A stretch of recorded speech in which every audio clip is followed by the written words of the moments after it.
mark. Get set. Go. Go, Harris. Go, Harris. Hi, wait. Hi, on, everybody. Harris. Go. Hi, everybody. My name is Harris Fellman. Welcome to the Tellman and Fellman Show, episode 6,463. Just 63, I think. Is that right? 63? Is that Mike Tyson today? Yeah. Mike Tyson's age or IQ, something like that. I'm gonna get punched in the face for that one. Anyway, we are three old guys willing to get punched in the face for $20 million, just like Michael Tyson. Absolutely, any age will do. Anyway, I am tired today, so apologies for that. My punch has too much red in it. I do not put lipstick on. Anyway, this is Tellman Fellman Show. My name's Harris Fellman, and the bald guy farthest away from me today is... I'm Tellman Knudsen, and we have a very special guest here today for episode 63, the one, the only, Dan Kuschell. I've known Dan for many, many years, but we have an official bio for him, Harris. We do. Get ready to meet Dan Kuschell, a dynamic husband, dad, football coach, serial entrepreneur. Glad that did say killer. And angel. Me too. Reshaping how businesses grow. As the co-founder, chairman, and CEO of Breakthrough3X, that's what it would say under his name if he had more characters.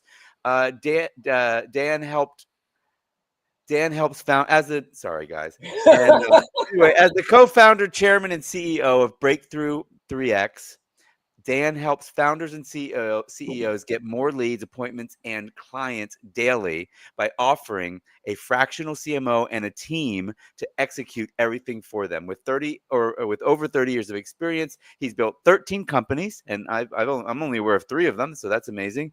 Collaborated with over 5,000 leaders across 180 industries, and partnered with icons like, and it was cut off in my original, like ESP founder. I was like, wow, the person that founded the ESPN founder, even more impressive, Bill Rasmussen, Joe Polish, and Dean Graziosi, a media maven and a top-rated influencer. Dan is your go-to for big ideas, bigger results, and unforgettable conversations. So let's get started with one of those unforgettable conversations right now. Welcome, Dan Kuschell. Yeah. That's right. Thank you, guys. Thank you. All right. Good morning, by the way. I'm glad we can read. It's all good that we can read, and I use, I guess, Chat GPT is what you guys said. So very good. Very good. Yeah. I got a little stumbly cut. Some of it was cut off on my screen. That's my bad excuse. My better excuse is I'm tired. Hold on. It's 6 a.m. for Dan Kuschell. It's like 2 p.m. for you. What's your problem there? I woke up at 5 a.m. though. I mean, so it's already nighttime for me. It's going to be dark here soon. I don't know, man. You know what's up with me. I'm doing 75 hard, and it's wiping me out some days. Yeah, that.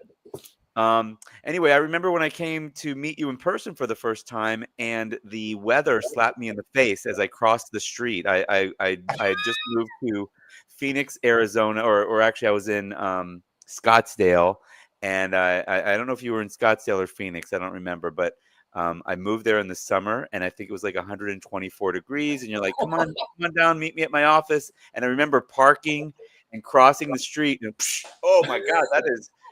Oh my God! It was like off of the pavement. It was insane. It'll do that in the summer for sure. Yeah. No. And are you still in Arizona? I am. Yeah. Awesome. Yeah. That's great. So this time of year is beautiful. Just to flip side, from about late September through mid-February, early March, it's 6 months of like right now in the morning it's 40 something. That's the low, and then it gets up to today. It'll be like 81. I did love that it would have there was a really nice range during the course of the day in the winters, and I'm in the UK now. I'm looking outside. It's raining. It was a little windy on my rainy and windy on my outdoor workout, which was just a an hour-long walk, really. Anyway, so let's talk about you, because who these people don't care about me.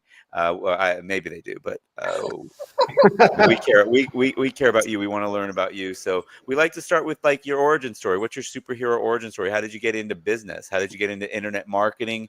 I feel like you're more of a business person than a lot of the internet, quote unquote, internet marketers, but you still cross paths with us, and you still you still ended up doing some. So I think you did something before you even got into internet marketing related. Yeah. Oh yeah. Short story is, when you're a kid and your family doesn't have a lot of money, it drives you, right? Usually it can drive you a couple of different ways, but for me, it drove me to want to make money. At a young age. My dad actually tried 2 businesses and failed. He had a restaurant bar, and it crashed and burned. And I saw what that, really led to our family, and bankruptcy and welfare and all kinds of stuff that isn't very fun and enjoyable as a 9 or 10-year-old. And then a few years later, he regrouped and he thought, oh, okay, well, I'll get a franchise because they have a system. And he, pulled things together and borrowed some stuff and started this franchise business with the idea, oh, they have a marketing and selling system, and I'm going to make that work, because the first one didn't work. And lo and behold, that one didn't work either. And my dad, like a lot of people, is, a good person, wants to help people, hardworking as the day is long, blue collar kind of person.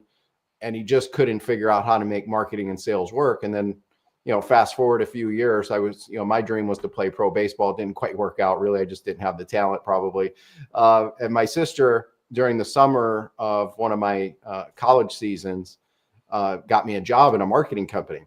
And the marketing company at that time, this is all pre-internet, was direct mail, radio, and TV. And I got, Harris, so fascinated, and Tellman, I think we've talked about this in the past, but I got so fascinated with human behavior and why people make decisions. And like we were running these ads on radio, and like hundreds of people would call. They don't know you, they don't trust you, they don't respect you yet, but they're calling to get this special offer. And TV, same kind of thing. Direct mail, same kind of thing. And so I started studying human behavior. I was like 16, 17 years old at the time. And I worked there off and on for a couple of years. And what did you do? What did you do for the company at that age? Just mailroom? I did all kinds of stuff. They had me do phones. They had me, work side by side with a guy named Marshall. I can't remember his last name now for the life of me, but he was one of my first side by side mentors. And he taught me about list selection. He taught me how to buy, essentially customers through direct mail, and like how selection is so important, and cross sections and all these different things related to marketing. And little did I know how big of an impact that was going to be for me, guys. Yeah. But Marshall really was the catalyst, on top of my dad, who always instilled and, moved me forward. And in fact, I got this book. My dad got me when I was 16. I was between my junior and senior season. I still have the book. It's called Mentally Tough. Oh, I've read that book. Yeah, how to apply the principles of winning at sports to business. So he got me years ago. I read that book. Yeah.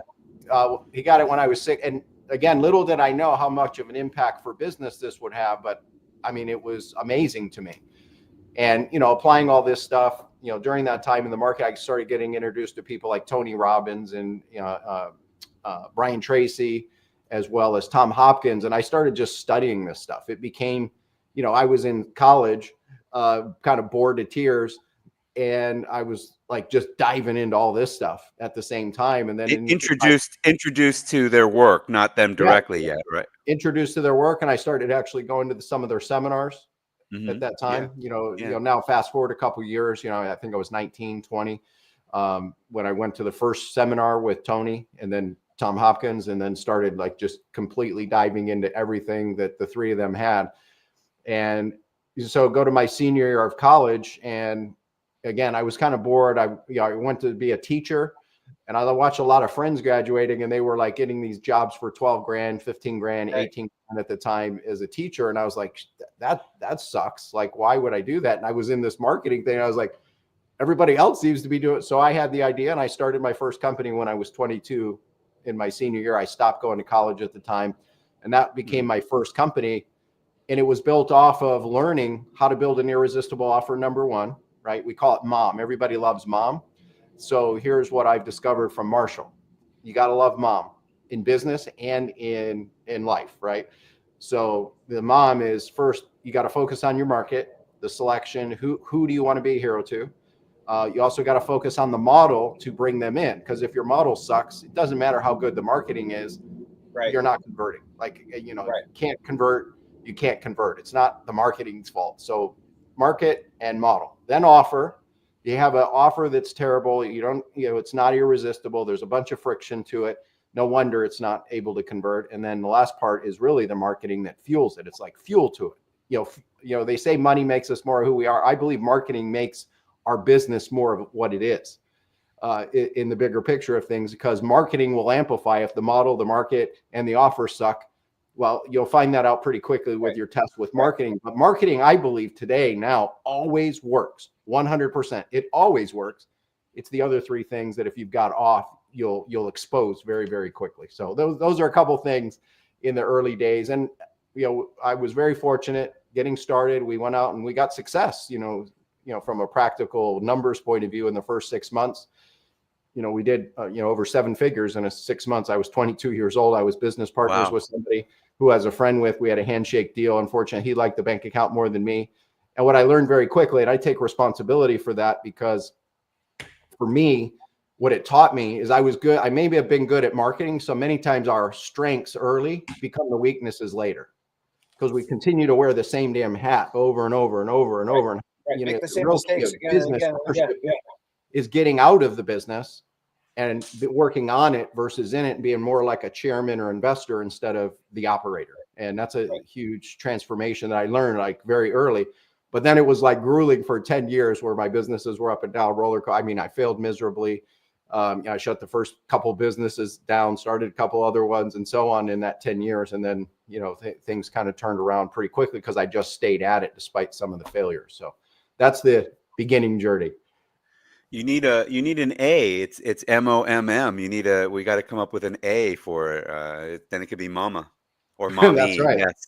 Or a Y. Yes. Anyway, I was thinking about sending an email out from a mascot. Your mom. I might get you into trouble. It's like your mama. Love your mom. But it could make a really good marketing campaign by creating a character or even an AI named Mom that comes up with offers for you and works on the mom principles. Like, oh yeah. So those like that 10 years or more of businesses, were they all in some? Did you always use direct response marketing? Pre-internet direct response marketing to sell things? So yes and no. So for example, at the time, I mean, I worked in different product categories. So, I started a nutrition business. I was partners with a group called Nutritional U. I had a spokesperson who was a doctor of a big giant company most people have heard of in health, which is Nu Skin. I paid him as a spokesperson to come and do these trainings that we would do, and we would fill events. So like there were layers, Harris, of things we were learning, like how to fill rooms, how to present, how to get spokespeople involved. So I would say yes over the overarching, but even the thing that we've kind of gotten known really well for is direct response branding. Again, little did I know at the time that was really what we were doing. It was combined with direct response marketing and branding at the same time, right? And so I just learned so many skills. I because I had to essentially create a product and then sell it, right? I learned how to present from in front of the room, and I got tired of one-to-one. So I learned one-to-one skills, which was a great skill to learn. But then I started going, oh, well, what if we just do one-to-many? And so I worked with a partnership in a company, and I started learning how to present in front of rooms, and like we were doing presentations. That sounds like, so it went from individual sales to learning speak. Oh, your video clipped out for it. All right, you're back. I hit the switch. Yeah. Okay, great. Yeah. So, but you learn public. He has Tourette's. He had to just curse. He had to curse at something. He didn't want to read it. That's right. I just blacked out. No. But that's interesting is that you learn public speaking first as your first real leverage point outside of just doing sales. Yeah, outside of sales. So I would say I learned the marketing fundamentals, right, through Marshall. Yeah. Then I saw like what were the most successful people doing, right? And they all happened to be speaking, right? So, but I also knew sales was important. So I learned how to sell. And then, in that company that I mentioned in the first few years of that journey, I mean, again, because they had me do a variety of things and call it the, apprenticeship, if you will.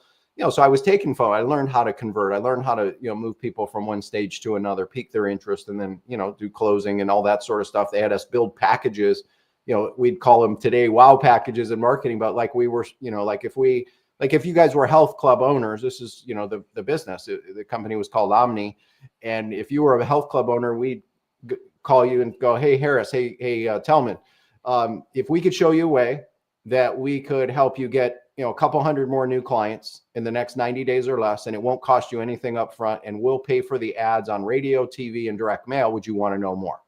That's an irresistible damn offer, right? It was, and little did I know, like, how valuable just that one element of things I learned at, whatever, 18, 17, whatever the age that I originally started would be. But it's starting with piquing someone's interest. We didn't vomit all over them and shove the offer in front of them. So we piqued. And guess what? Out of 10 people, there was competition doing all this sort of stuff too. So out of 10 people, we'd get 7, but then they wanted to know how you're different. So then we would get a wow package together, and I had to design these wow packages and put all these numbers together and give them basically a summary of what to expect in their market. It was a market analysis. It was what was going to go on, like what would we, and then we'd project what we would generate in terms of revenue, right? And all of this would happen in like 5 days from like when we talked, right? So then we'd send out this package. So I learned that side of like how to create that bridge. Again, little did I know how these things would play a role. Learn to then have the conversation. If you were the owner, you'd get the package, and then I'd learned how to do the presentation so that essentially we'd enroll you, get a contract signed, and then we'd get our team of fulfillment and operations out to your club to go do what we just promised. That was, so the marketing, the sales, then came the one-to-many. And that's what started to really intrigue me, is this one-to-many idea in the process. And, we were doing presentations. I was really bad in the beginning. And of course, we're all, the greatest. As almost everyone, right? Like almost everyone is really bad in the beginning. But literally, I was doing presentations 6 days a week. 3 of the days a week, it was twice a day. So like, you can't help but get better. Right. Yeah. Just from that experience and we'd have, some days we'd have 12 people in a presentation. We have, 400 people in a presentation, and everything in between every day of the, you do that enough. Like I did thousands. And when you were doing these presentations, like what was the price point? $5,000 to $20,000 business program. And this is over 20 years ago. Oh yeah. Yeah. So like what I learned here, let me give you just an insight. So what I learned, like, first of all, you want to give people a taste of success. Right. So you create an irresistible offer, and then you give them a little bit of a taste of success. Right. I learned this from the street too, but I'm not going to talk much about that, just so you know. Give them a little bit of a taste of success, and that keeps them moving forward, we'll just say. Yeah. And then separately is, then there was a way this worked where we would drive them to a 2-day seminar. This is 20-some years ago, no joke. And the seminar was $300. So if we tried to go from a taste, a few dollar commitment, like today, what we would see, some people would call this a lead magnet today. Like, it wasn't called any of this stuff back then, but it was literally just to get them bought in to a degree to move to the next step. And if you tried to jump them from the little bit to the big thing right away, it would break. Like, it was like throwing a match at a log, right? But if we bridged it with, give them a little bit of a taste and then get them to the trainings. Yeah. Right. We would do a Saturday training that was free. And then we had a $300 training, again, going back 20-some years ago. We drive to the $300 training. It was almost inevitable that 75% of people would, ultimately engage and enroll in some program between $3,000 and $20,000. So from a taste to a meal, and then a year's worth of food, basically. Like, so you're saying that the conversion from the workshop was about 75% to the higher ticket. Yeah. Well, no, because we do the free every day, but to the 2-day workshop, yes. Yeah. And right. I know we're getting in the weeds on this, but it's kind of interesting because, like, was it a biz op? Like, what exactly was the nature of you're providing services for a business. Wait, was it? Yeah, It's at that not the time new it skin was a business hybrid anymore. like business package. So partly it was like add to your business or, another revenue stream along with some of the tools, call it done for you related to the business. That's To their that's the short but version. to a biz to like a network marketing business or yeah, to who was the ideal customer? Who are you targeting? Yeah, it was business opportunity. Okay, right? great. Okay, great. Okay, I mean, that's so yeah, all right. So I just wanted to get the frame clear. So cool. Okay, so you're building a direct response marketing funnel with workshops and public speaking. And then what ends up happening that became so critical was tracking. Right. I learned that in the first experience with the, apprenticeship, we'll call it, then having my own business. And what was kind of missing was tracking and then accountability, related to how our partnership would work with that situation. Yeah. And then is really looking at like, today people call it the funnels, but it's essentially each of the main touch points. So like we knew like when we would run an ad, we would get, 100, 200 responses a week. Right. And of those we'd get, 50, like when we did the direct mail, even we'd send out 10,000 mail pieces. We'd get approximately 2% per 10,000 we would send out that would respond. Yep. So call that 200 responses. Of the 200 responses, we'd talk to them on the phone so they'd actually respond. We'd get half of them in the club. And of the half that came in the club, we would enroll 70% because it was a gift membership and we were doing some alternate day type thing. But the same thing held true in this, business program that I just described. Is thinking through like how many people we'd get hundreds of people that would respond to the ad. Then we'd usually only get about 20% of people that would show up, right, that we'd talk to. And then from there, we'd have our different convert. But that's how you reverse engineer the math. And this is one of the things now, fast forward to today, that we see it. I don't want to get too far ahead on this, but like the biggest thing I see with most businesses, most even high performing companies, they don't really know the math for what they're building. And like, this is a great time of year to do it, where you sit down and go, how many of how many? That's like, I'm very simple with this stuff. How many of how many? What do I mean? List out your product service way. Like, if you're not doing this with your accounting team, if you're not doing this with your financial team, literally get, it's so funny to me, if you look at a financial statement, it'll have revenue and sales and it'll be one number, but then you look at cost of goods and expenses. It's all this laundry list of itemized things, advertising, accounting, blah, blah, blah, blah, all the way down the list. But sales revenue, all of it's clumped together unless you work with a good pro, which ideally I would encourage you to get your accounting team to list in the revenue section everything you're selling as a service or product, categorized item wise. And ideally you would know the revenue and it would be highest to lowest. And you'd also have numbers like how many units did we sell of this?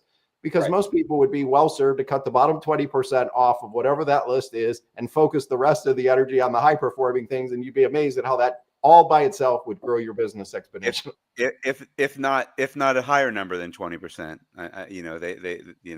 it could be 80, it could be 80-20 in the other 20-80 in the other direction. Absolutely. It's really, I mean, honestly, the difference between being a one person show and having a team and not to mention a growing team, and you really need to be paying attention to your numbers all the time, but it becomes more and more and more important the more people you have that are involved. And what I've found is that the more you pay attention to your numbers, the more you actually just keep an eye on it, even if you're doing it in a messed up way, or even if you're not doing it in the most ideal way, but like keeping an eye on your stats every day. For your business, it's like knowing what your blood pressure is, knowing what your pulse looks like, knowing what you're having, that knowledge and putting some part of your mind on it by nature tends to improve these things, right? Immensely. It's such a huge piece to the puzzle that a lot of solopreneurs, I think, miss out on. Yeah. And, just everybody's stage of growth is different. As I look back and like, if I were to give some guidance to somebody today is, there's obviously a few things, but what you said is true. Cause here's the truth. This time of year, people usually start looking at their numbers. Right. But that's a problem if this is the only time of year you look at your numbers. Cause if you look at your business numbers, like once a year, you're going to have bad months. That's right. And days and weeks. But if you look at it only once a quarter, which some people are better, so they look at it quarterly, and you only really focus on it quarterly, well, then you're going to have bad months, right? to go with that and other things. But if you only look at it once a month, you're probably going to have bad weeks. And if you only look at it, once a week, you're going to have bad days. So like, key numbers to look at are your marketing numbers, ideally daily, your sales numbers daily. And then a lot of people are just I wasn't educated, and I don't like abdicating to just financial experts. And I learned this through the School of Hard Knocks, but for running a business that wants to grow, exponentially or even profitably, like you said, to free themselves up to go beyond a solopreneur, right? Because, there's certainly, here's some statistics. You guys probably share this or know this, but 91% of all businesses in the United States, of the 33 point some million businesses, 91% of them do under $1 million a year. Over 65% of businesses do less than 100 grand a year. And 64% of businesses in the United States do not make a profit or are at a break even only, right?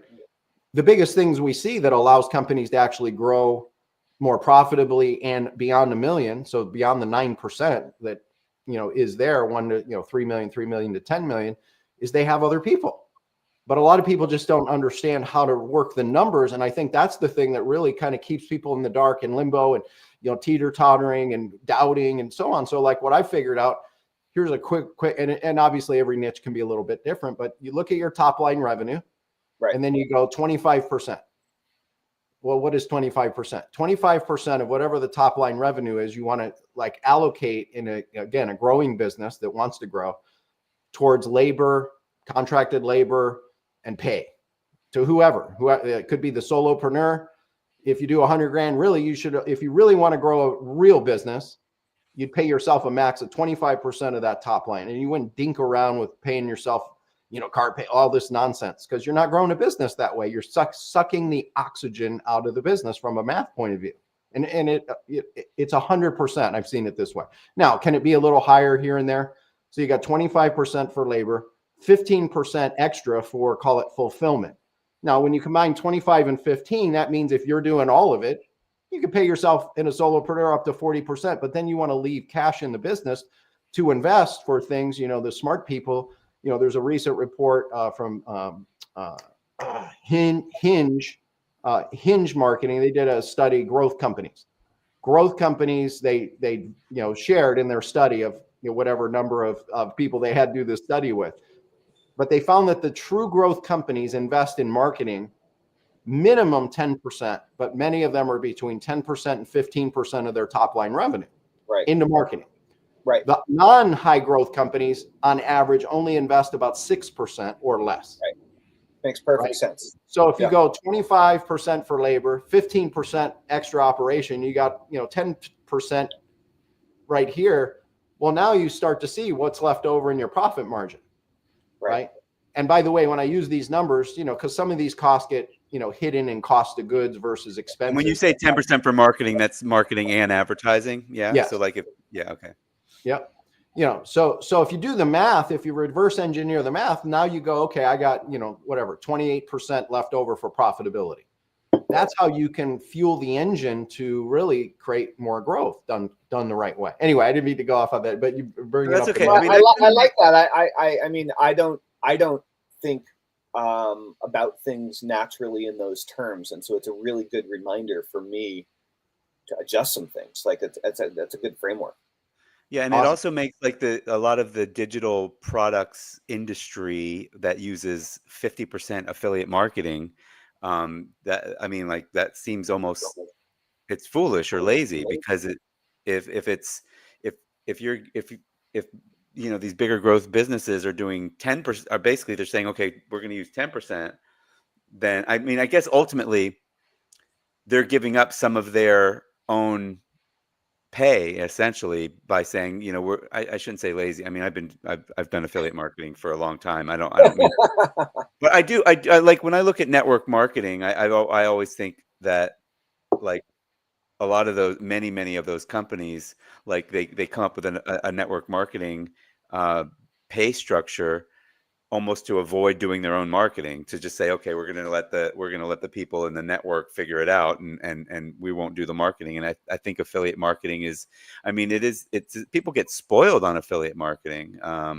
So anyway, you just made me think of that. But I wanted to, I unfortunately I drink a gallon of water a day, so I'm going to be going to the bathroom as soon as I ask this question, but I can hear you on the way. How did you, so like, I feel like when I met you, you had not really gotten into using the internet for direct response marketing yet. And because I feel like I met you at an event, and maybe maybe you were like looking at it for a year, but you were really, my partner Merlin back then, who's been on this show as well.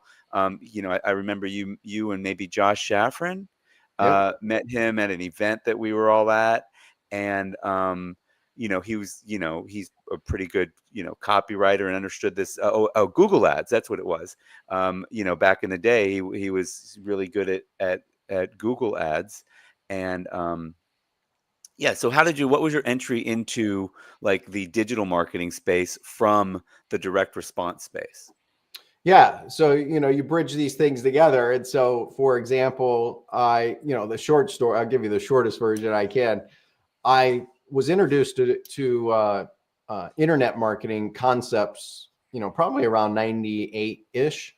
And so I started building some offers, and I, just kept running into some walls with our business. And, I remember I had a landing page, and you can do a Wayback Machine on one of our original companies, which was a Champion Vision. Oh, I remember it. You could see there's a landing, and that was it. That was my site, but we were building opt-ins and all these sorts of things, back in the prehistoric days, and like whatever year it was, 98, 99, when that was first built. But then it was like, we'd create offers for online marketing, and they just weren't converting. Long and the short of it is, I'd started building, our education company that grew from my home at the time. And I had one volunteer, and then we grew and grew and grew. And, we had 20 staff, and, we're generating leads primarily. I mean, part of it was online that we were acquiring leads that way. But we weren't at the time very good at generating our own leads. And so I was just frustrated because I kept creating these offers and they wouldn't work. You create an offer, and I don't know if you, as you're watching or listening, you've ever been there, but like, I was excited to put it in play, but it just wasn't working and it wasn't converting. And so fine. And, if you have an ego, you may get this, but if you don't, then God bless you. And you're probably faster on the path than I was back then. But I finally got so frustrated. I was like, God dang it. I gotta let go of me being the one. And so on top of that, I was also in a place where I wanted to have multiple sources of income. And so I had met Joshua through Tellman, actually, through something we'll get into in a little bit, I'm sure. Well, through List Crusade. And ultimately, I wanted to have a newsletter subscription into my model. And I had thousands of customers at the time, and we had, lots of leads and so on that we could optimize it with. So the first iteration of the digital marketing, internet marketing part being factored in was Joshua flew to Arizona. We sat down at a Sheraton by the airport for that day. And we sat down, and like I said, I want to have a newsletter. You have a newsletter. And I loved his newsletter. I read it. I said, I feel like I wrote this and I trust it. Right. And he had already written a bunch of subscriptions, and it was called 2 Comma Club. You guys may know this story. So it's called 2 Comma Club. And I said, well, why don't we partner up? I'll do a rev share with you. I want a newsletter. You're going to save me time. I don't need to write it. You've already written it. I'll build the model. I've got the customers. I've got the lead generation system. So that's what we did. And we did it that day. Literally, we built an online model that day. And then I pushed send and sent out the thing. And we literally generated customers that by the time he had gotten home. And then on every phone sale that our team made when the education, I added a piece in to give them a free trial for the newsletter. And it was at the time, a subscription model, I forget the exact pricing at the time, 97 or 47, something like that at the time for the 2 Comma Club. And we sold it. Physical newsletter. Oh yeah. It was a physical newsletter. Right. And so we set up the model to be on all the sales we made by phone. We also set up the online version that we drove our traffic to. And we didn't do one or the other. This is a big mistake most people make. They think it's one or the other. We did both. And, lo and behold, Joshua got excited. He said, I've never met anybody who implements as fast as you do and executes this stuff and actually delivers. And so, we became good partners. And I was so pissed essentially and frustrated about the, lack of me being able to build the front end offer that I wanted for our team. And so what ended up happening, I said, Joshua, I built this, couple sales letters. They just haven't worked. It was actually probably about 24. I said, the last one still didn't work. Would you take a look at it?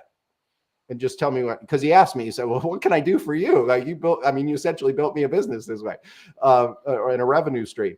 And I said, well, could you take a look at this? And so long and the short, he calls me back and said, I got good news, bad news. Bad news is, I want to start it from scratch. Good news is, will you allow me to just run it?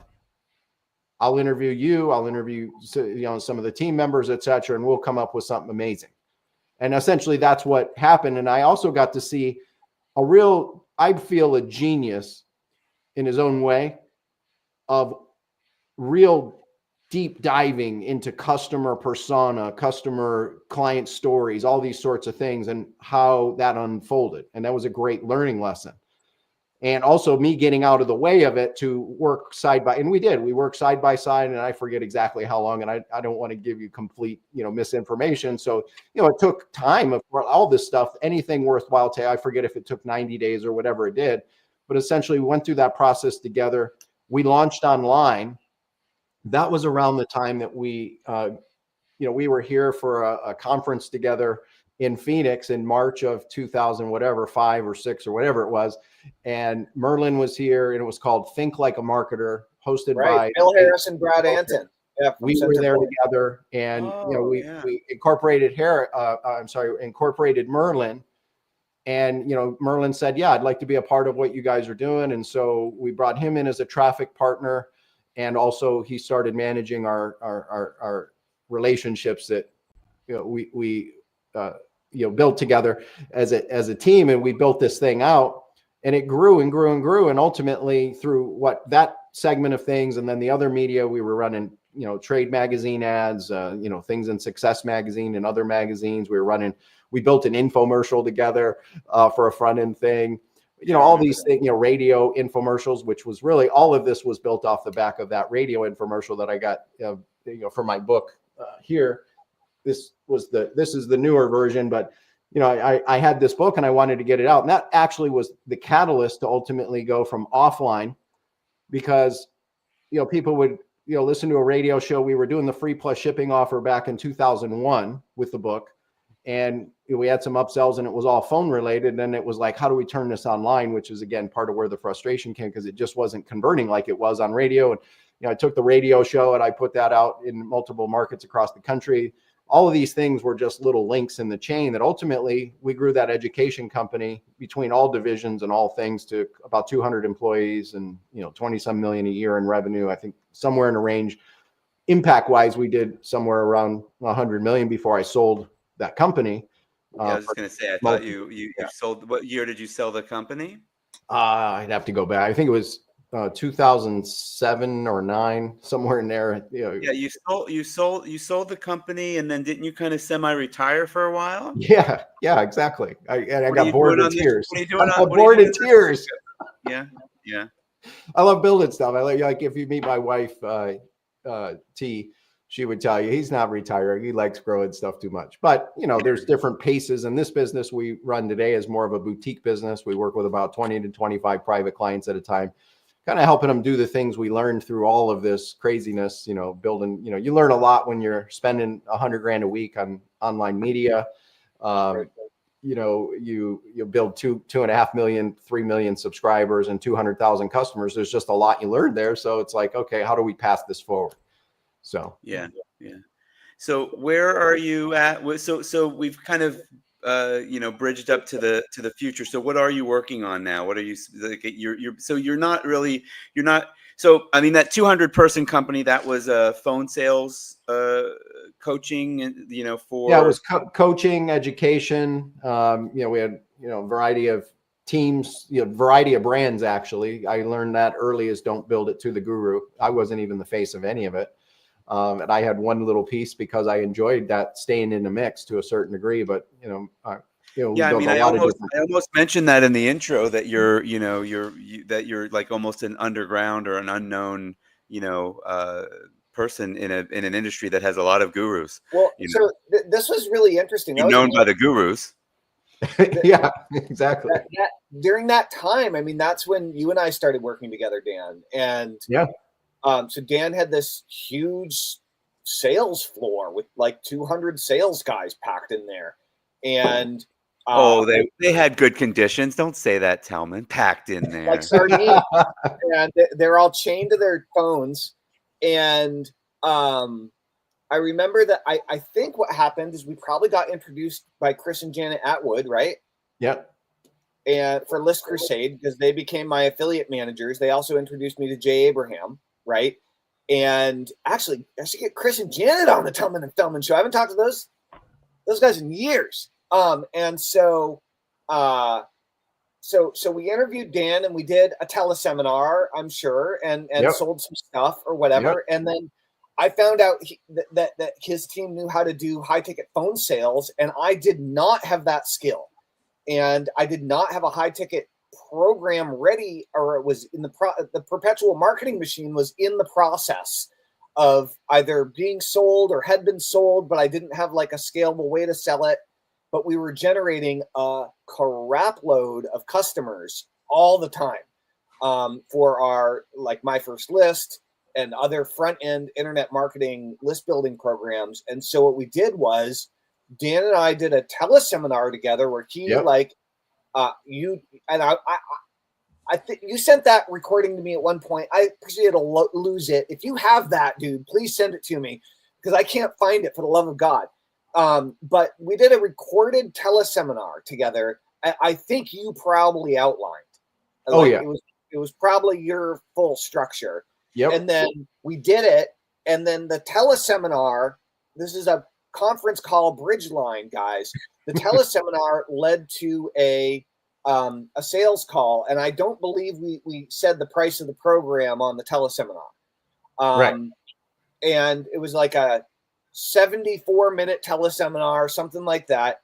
And I believe that Dan, you interviewed me, is how it went. Yeah. Yep. And at the end, we drove them to like a 1-800 number with an extension or something like that. Yep. And then Dan's team would take the calls and send me giant checks, but they were selling. I mean, at first we sold one of Dan's programs, but then once the perpetual marketing machine was ready, we would sell my program unless one of Dan's programs was a better fit, right? And man, we made so much money, like a lot of money for like. It must be nice when the guru has a high ticket matching congruent offer like that. It must be even exactly right. Yep. And so that was incredible. That was where I went from. At first, I was doing affiliate marketing with my list. Then I went to selling my own stuff from teleseminars and short copy order forms for front end products. But I didn't know how to sell the multi-$1,000 stuff. And then we went and Dan's team started selling it. It was just so awesome. And I think that, Tellman, I could be wrong, and we don't have to get into specifics on it, but I believe our first teleseminar all the way back then, this is going almost 20 years ago. Right. Think about that. We did well over six figures, if I recall, in that first teleseminar, right? Using that style, which was very unique and different at the time as well. Still is kind of unique. Right. Yeah. And then over time, with how we built it together, I believe that, you got checks somewhere in a 7-figure range, give or take. I'm sure. Yeah. I mean, I didn't add it all up, but yeah, I'm sure. Whoa, Dan. And that green is because that's the sign of growth right there. Green is growth. That's right. The sign of growth. I like that. that. So Dan, I'm going to ask you,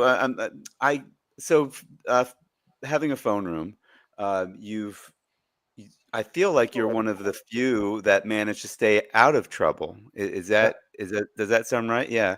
And many, maybe that's not fair to say of the few. It seems like that seems to be like the back end, the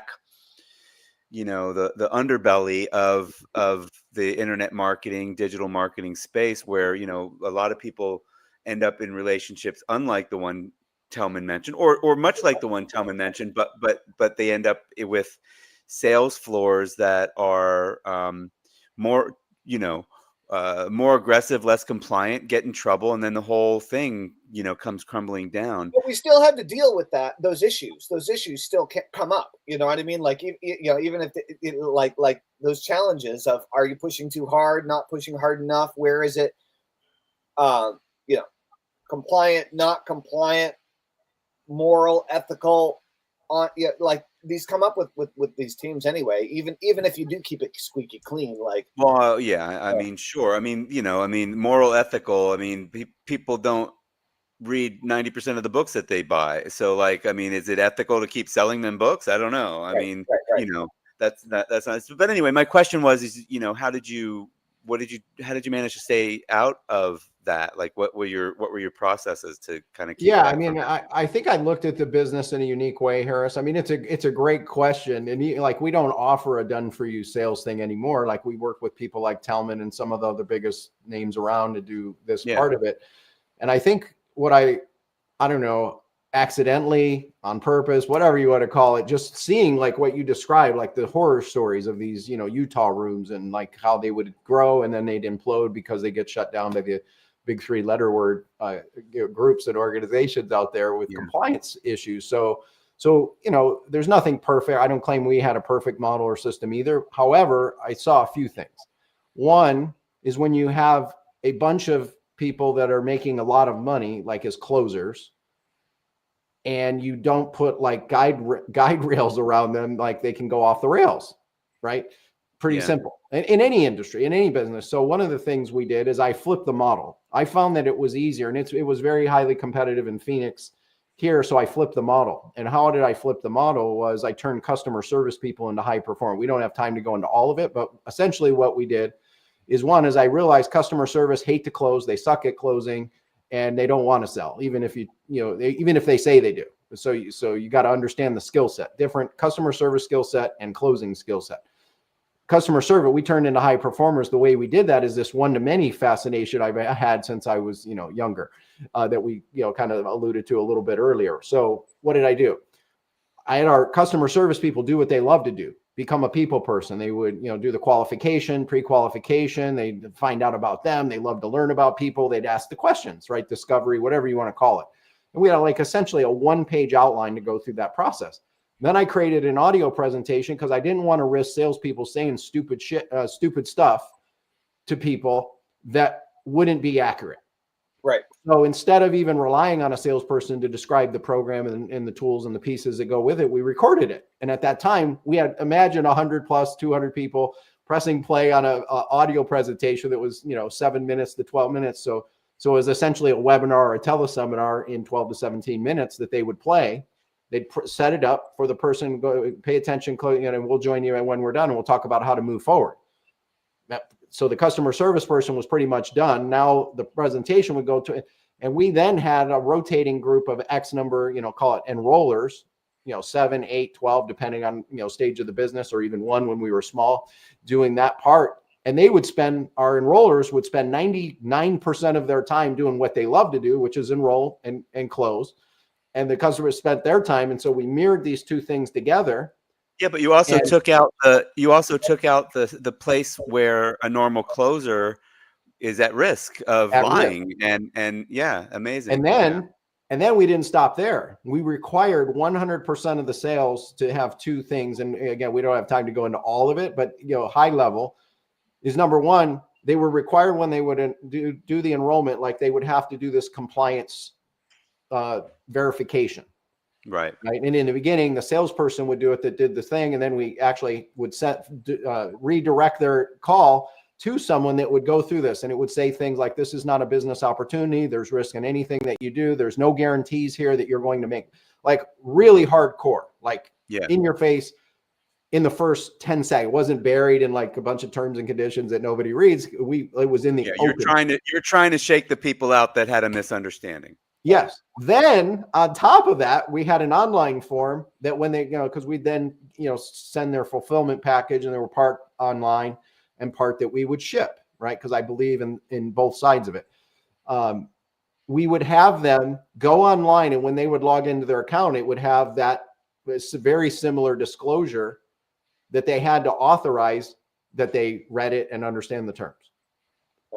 So I think that you had a process, and B, you had a bulletproof process in that if anybody did complain, to one of these 3-letter companies, and the 3-letter company investigated you, I mean, not that you wanted that, but you had a bulletproof, true, process that, it wasn't just like, oh, because I'm sure some of these other phone rooms got wind of it and they tried to copy it, but they still had something, not right in between it, and they thought that they would, anyway, it's like and I think also it's like the DNA of any business, right? The soul of the business, the DNA.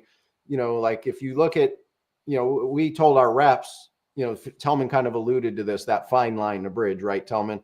Which is, what's too hard, what's, and you have to go through the process to learn what that is together, right, for your customers and so on.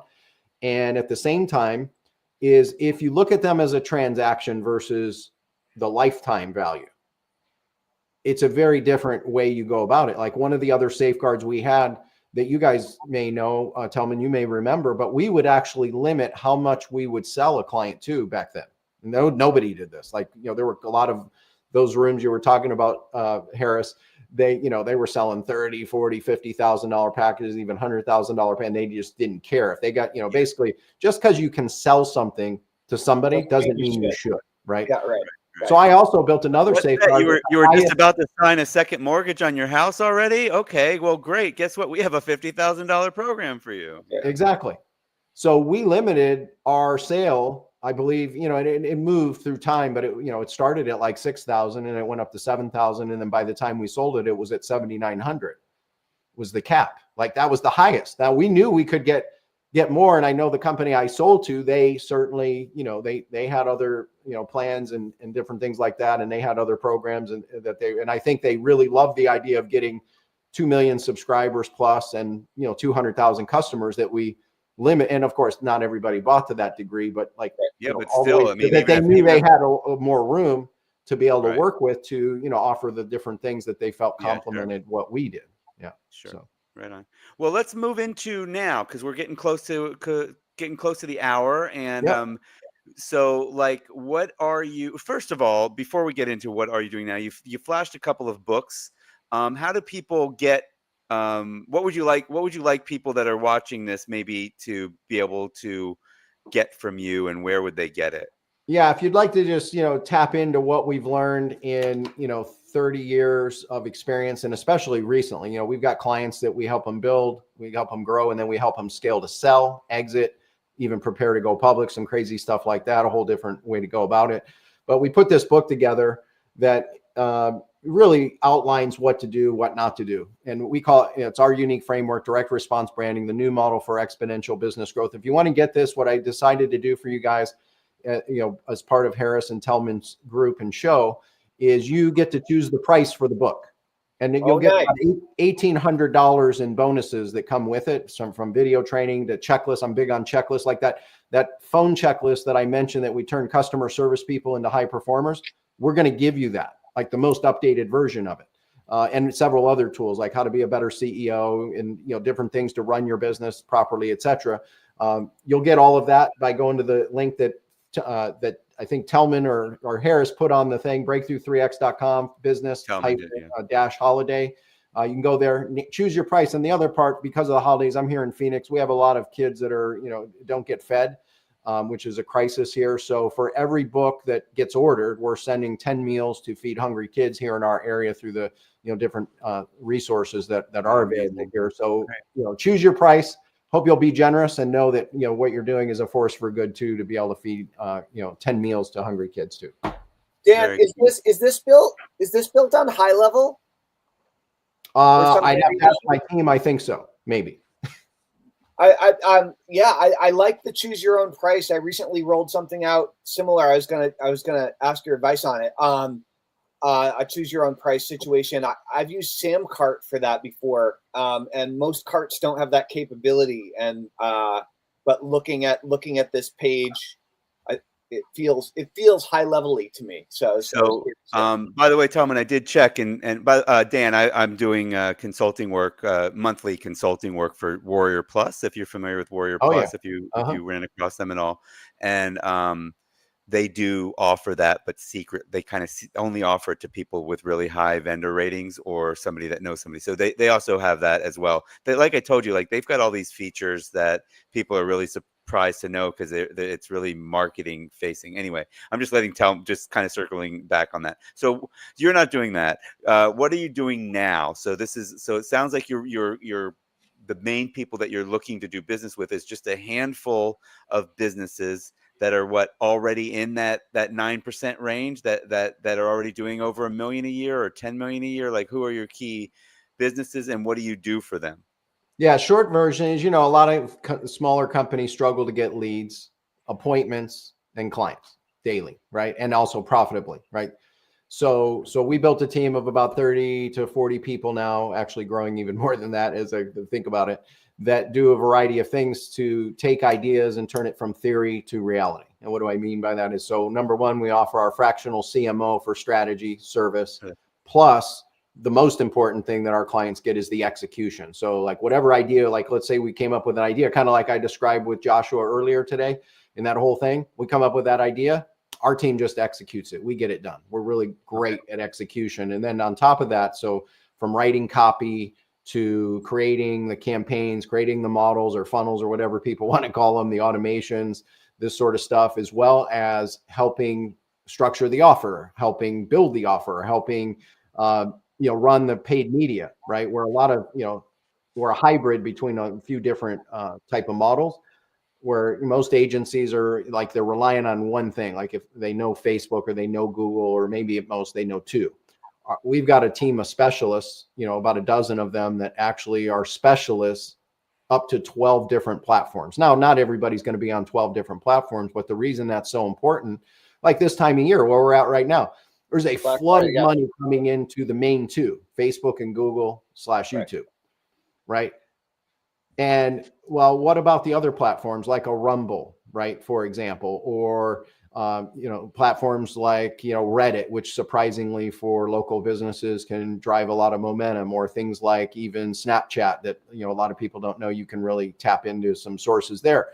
And what we do is, like the simplest way I can describe it, just imagine a wheel with spokes. Most people are relying on word of mouth. So if you're relying on word of mouth, like you're not really committed to grow, but maybe you've relied on word of mouth because you tried marketing, you tried advertising and paid, and it wasn't profitable. And that's normal. You kind of put your hand on the hot stove and like, oh, that didn't work. Well, what we do is we help elevate from that to, because I met a mentor, guys, in this journey early, around the 1990 something range, early 90s. And he said, why do you run ads? Well, I raised my hand. I was all proud in this group. And I said, well, to get clients. He goes, well, that's why you'll go broke.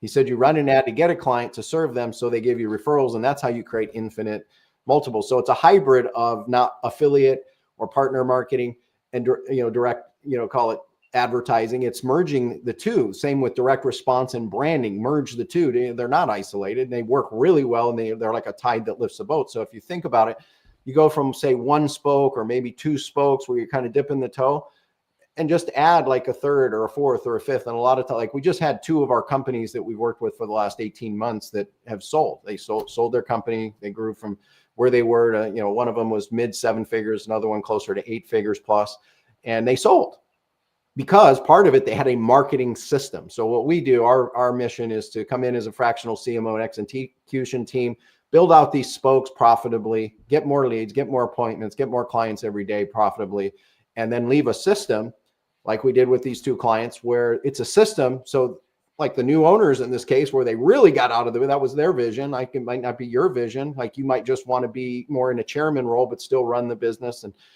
have that thing spit you cash flow, which is always great, but they wanted to sell.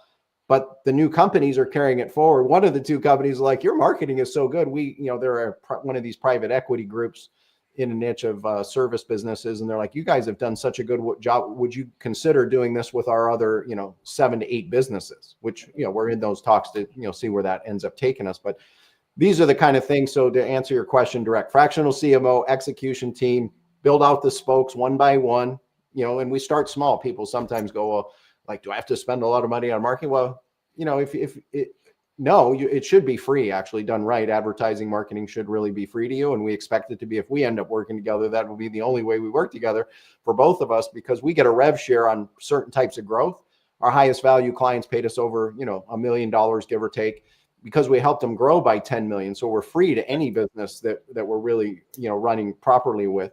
And then most importantly is like the stage. So up until about 18 months ago, we didn't work with any clients under $1.5 million, Harris, to your direct question. But now, because we've built out the team and different aspects of like systematizing what we do, now we're working with companies that are at 300,000 plus, that really want, if they're at 300,000, the next benchmark is to get them over 7 figures. But, they have to want that. Like if they're just, if they're not committed to that. And that 300, is that 300K gross, or is that like some sort of profit? What? Top line? Yeah, okay. Top line.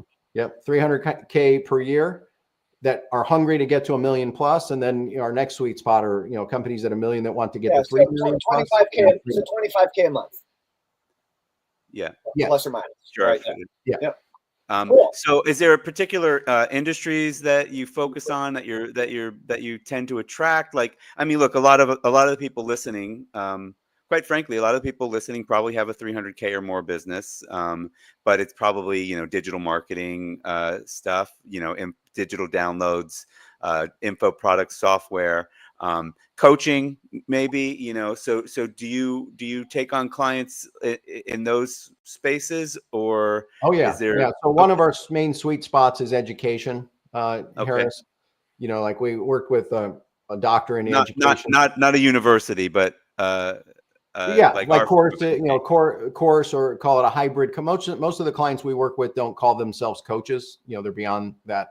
Consultants, authors, speakers, entrepreneurs, info marketers, course creators, etc. Yeah. Yep. And they have the front end, stuff to some degree, but most importantly, they've got a high quality, impact driven, back end of whatever it is. It's usually a hybrid of training, accountability, and coaching all rolled in. It's not just coaching, right? Or, but that's a real, Joe Polish was, a client we were able to work with and help him triple the company and multiply his profits significantly. Mike Aguilera, who ran a training business that's a hybrid of all the things I mentioned. We helped CEO Warrior grow by 8 figures, and then he was able to sell that business to a private equity group. A Dr. Sachin Patel, who works with functional medicine practitioners. We helped him, in 120 days, do more in 120 days than he did the previous year, and then that's continued to cascade and give him some freedom and opportunity. So that's one space that we do really, really well with. Those we'll call it experts, whatever. However you guys describe it to your group is fine. Right. Another group is local service businesses, like somebody who's running an HVAC, plumbing, electrical. We really can crush it for those types of businesses and do really well. And then another category is in the medicine space, right? Either functional medicine or those doctors, chiropractors, et cetera, who have high cash value clients beyond insurance. Right. And they want to add that. Like, for example, like we literally own right now, 20 markets, 30 markets for 2 plastic surgery procedures. That's what they're considered anyway. Lipo and smart lipo, like literally. And there's not a doctor we don't work with that we haven't added 7 figures to their business. Not one. Wow. We own 20 to 30 markets where we've already preceded the market. We're just waiting to get the right doctor who can actually handle the flow we bring them. And also the bigger problem is making sure they got enough staff to do the procedures properly. Well, so, I mean, but with Americans being so overweight, it must be $500,000 per procedure with the lipo now, right? Yeah, it varies. No, that's great. So okay, that's great. So yeah, I just wanted to kind of hone in on that, and that's good. That's good for me to know as well. By the way, you mentioned you had about 30 employees. Do you are you closer familiar to 40 with now? I think 30 or 40. Are you familiar with what? Do you probably know Davin Michaels? Do you know Davin? Oh yeah.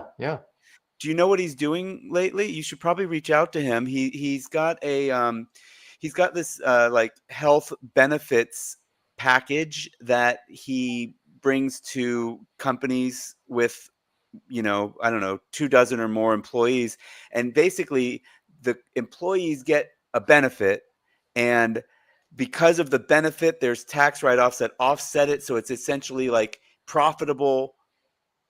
Everybody, it's a win-win-win. Basically, the business makes, more money from it. Anyway, I don't have I probably have an affiliate link somewhere for it, but just thinking about of course that. you do. I actually asked him for one, and I didn't bother signing up for the thing because I don't know a lot of people with a bunch of employees. So, well, great. What is your my final line of questioning? And what is? Yes, Your Honor. Yes, Your Honor. I swear to tell the truth. What is your company's take on AI? Like how do you what levels of AI are you incorporating in the execution? So like I think of it more like you said fractional CMO, but it's more like a fractional marketing department plus CMO, right? Yeah. Fractional marketing, and we build out the tech stack, essentially, right? So right. So AI directly. So the great part is my head of tech, who's worked in my companies off and on for 20 years, Richard. He was the president of an AI company 20 years ago before he started working with our company. So he's been way ahead of this stuff. So the great part is, I don't know if you can relate, but I can be a shiny object chaser. And so AI, like where I feel AI is one, it's an amazing tool if you do it right. But what a lot of people do is they fragment their AI and they put too much info or think it's going to do too many things and he guided me this way, and it was hard in the beginning. But really narrowing down that essentially currently the way to use AI properly is to have it doing single task kind of things, right?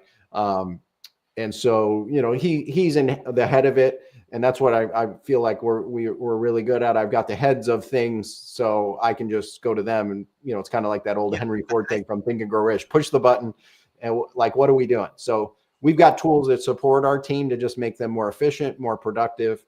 And we use it behind the scenes, but like we're not out there. The people that are really seeming to do the most with AI, like to your question, are the marketers that are selling the shovels right now related to AI. But that's true. like a lot of I don't know about you guys, but I've talked to a lot of business owners, and our team does, and so on, and in the work, and so many people have run down the rabbit hole chasing and most people build an AI or try to build a custom bot or whatever the hell, and end up it's outdated in about 30 days after they get it done, because the technology is just advancing. So, and like, how are you going to compete as a little person compared to these big giant companies, unless you have it do very single focused task, and then you just keep upgrading it almost like a software. But that's the other part, is really, if you really want it to evolve, you've got to upgrade and evolve like a software business would, or a SaaS company would. So if that's the business you want to be in, then by all means, go for it.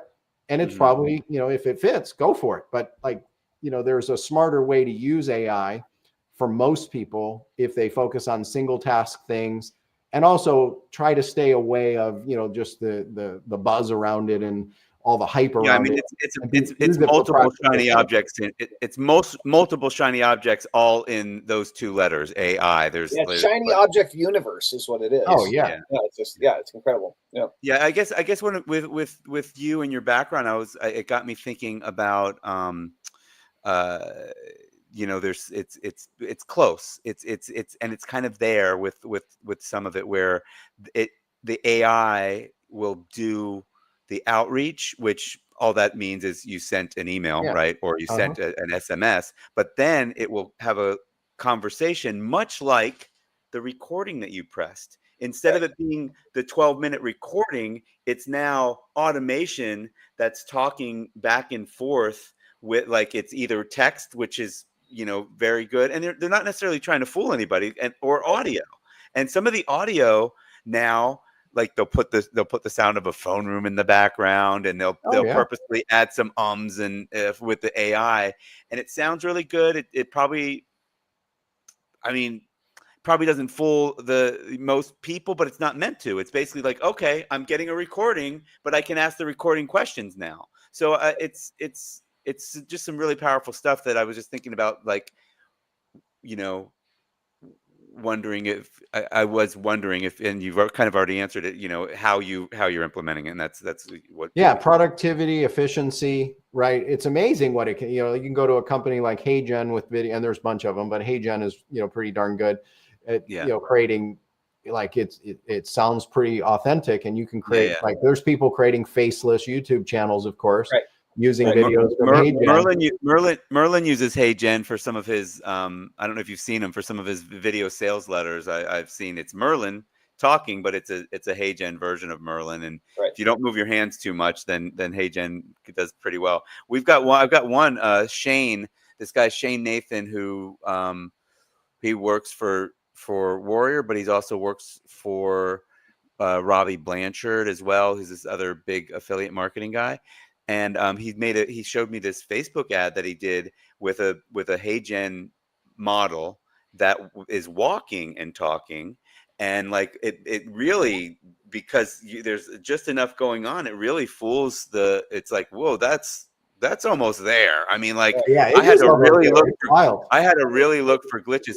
I mean, I envisioned this 25 or 30 years ago when I moved to Hollywood as an actor. I remember thinking, oh, there's going to be avatar, actors that Hollywood can buy. And I mean, I don't know why I was thinking that, but there must have been there probably was some, news story about that technology 25 years ago. And I immediately went, oh, they're going to just be able to buy. And now it's here, now you're excited by Max Headroom. I remember Max Headroom. Yeah. Oh yeah, exactly. I love Max Headroom. Yeah, and I think the key guy, as you know, and like you probably teach this, is it's the leverage, points, right? How do you use it? It goes back to even the thinking of one to many. Why one to many? It allows you to scale. It's like, why did I, back in the day of direct mail, you send out and create one letter. It's your avatar, call it your personality, and you'd send it to 10,000 people and you get a certain rush of, potential sales. So it's kind of taking the technology one to many, but then choose wisely what you're going to use those things for, right? And so you avoid what a lot of people seem to be doing, which is, wasting a lot of time trying to build something that then becomes outdated and they're not able to actually fully leverage it, and they forgot about their business, and they got, they do what I've been teaching for 15 years now, is don't automate yourself out of business. Right. You're in the human to human business. You're in the people to people business. That's the most important couple things. We call it, you want to focus on the HOP with the client experience, which is HOP, humanize, optimize, personalize. Now, these tools give you amazing ability to do that even faster and bigger and stronger and more, like email does, like voice broadcast does.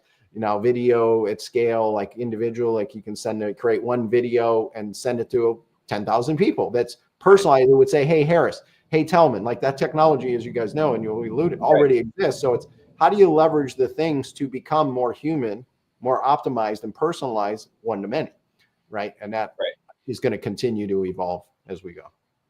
That sounds like a great tool that I need to get my hands on. And years ago, I made it where if somebody like, I don't know, 15 years ago, if they opted in, I personally recorded like 1,000 first names. So it was like if they opted in as Dan,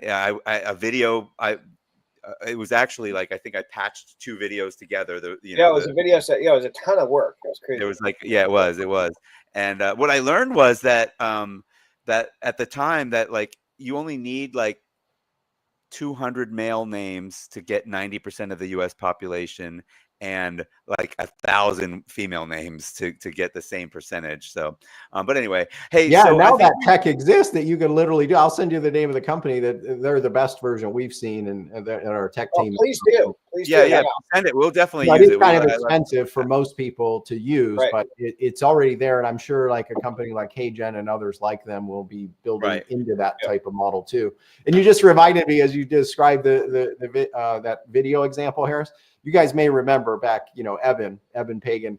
I remember one of the most powerful examples of HOP, humanize, optimize, personalize, kind of mixing. So that's the key, is like direct response branding, one to one to one to many. Like, how do you personalize? So I know a lot of people seem to be thinking, personalize. It's like the first time they ever heard of it.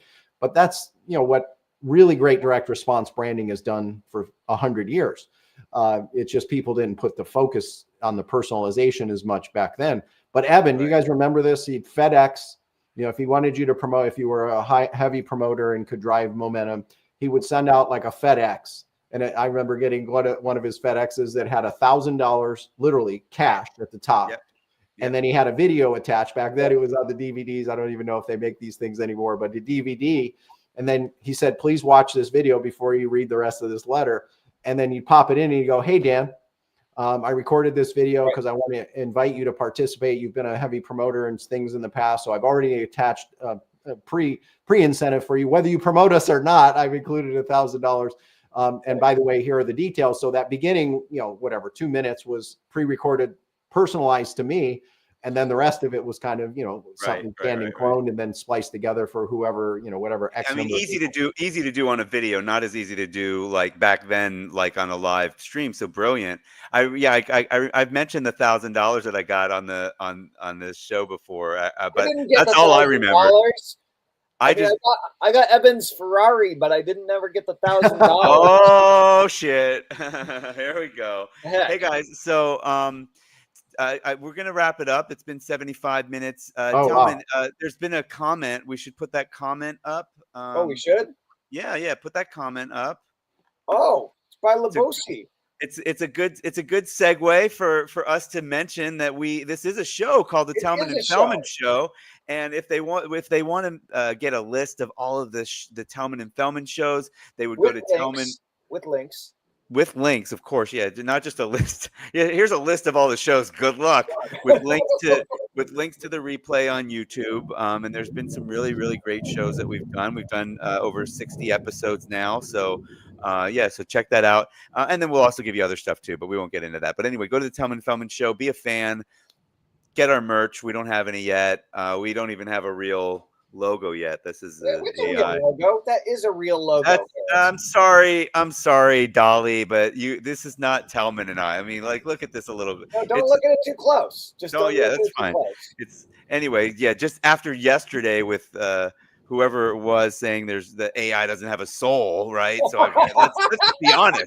That's not even he's right. That's not even us. Anyway, and then exactly, I was going to say, let's make sure we put up where you can get more info from Dan. Get that book on the pay whatever you want for the book. Probably $20 or more, I would hope. That's what books are. But if you want to even help get more food for more kids, then it could be a higher number. So that's right. Yeah. All right, rock and roll. Well, Dan, is there anything else that you want to add before we wrap up? Well, I think if I were to summarize, the show, whether it's through us and our organization or find someone who has the skill sets to help you, it's actually so much easier today to get more new leads, appointments, and clients daily and profitably than it's ever been for small business. But there's a window of time that we're in right now. There's nothing worse than being call it whatever your expertise is and being ignored, number one. And you don't have to be, and nor do you have to feel like you're, if only people knew who I was. There's so many important tools that you can build in place. Literally, we have a manufacturer that we just, help them sell. We help them get 3.5 million views of their videos for literally $1 a day on average. And we could, so whether it's us or find somebody that can help you so you're not ignored, you're known in the marketplace, you have trust, respect, authority, to then create the bridge to just simply say, hey, I'll try you, and create offers that get people to say, I'll try it. And instead of trying to sell, you just have them buy into what you're doing because of that experience being powerful. And then ultimately that can lead to the other things where you get referrals, you get introductions, you get recommendations. You do this even at a bigger scale. If you can picture it, it's like you can attract investor money and or the ability to exit if you want and get out of the day-to-day. So, commit to it. It's a great time of year to be able to do that. And then think of what would happen for your business if you could have multiple spokes of leads and clients and appointments coming in from different sources, and what that might do for you to expand your reach, expand your impact, and also the ability to make a bigger contribution out there. So there you go. Cool. Amazing. That's well, awesome. Thank you very much. Thanks for being on the show with us. It was really great catching up with you a bit. You look great, mostly because you haven't always been bald. Now that you're that you've embraced it, like the rest of us. Much more mature. No, but you're looking great and super happy, and it's good to see you. Same here. I've got 2 last questions for you, Dan. Okay. Number 1, scale of 1 to 10. How's your experience today on the Tellman and Fellman show? I'm going to say a 10, guys. Like you Hey. opened up some stuff and bringing back some memories. So thank you. Yeah. And if you only had 1 nomination, who would you nominate to be the next special guest on the show? Oh, I'd have to think about it. I got a Rolodex of, I'd probably invite you to, chat with some of our clients. Ooh, that's That's great. an exciting one. Okay, cool. Yeah. Well, if there's someone you think we should interview either off the top of your head, or if you think about somebody later, shoot us a message and that would be great. Awesome. You got it. Nice. All right, cool. We'd love that. Thank you, Dan. Thank you, Harris. And thank you to all of our Tellman and Fellman super fans. Especially Lubosi. Lubosi, we haven't seen you in about a week, Lubosi. Active. Yeah, it's great to see you, Lubosi. It's great to, you comment on almost every single episode. Awesome. Yeah. Rock and roll. All right, we'll see you all soon tomorrow morning, most likely. All right. Thanks, guys. Bye, guys. Bye. Thanks, Dan.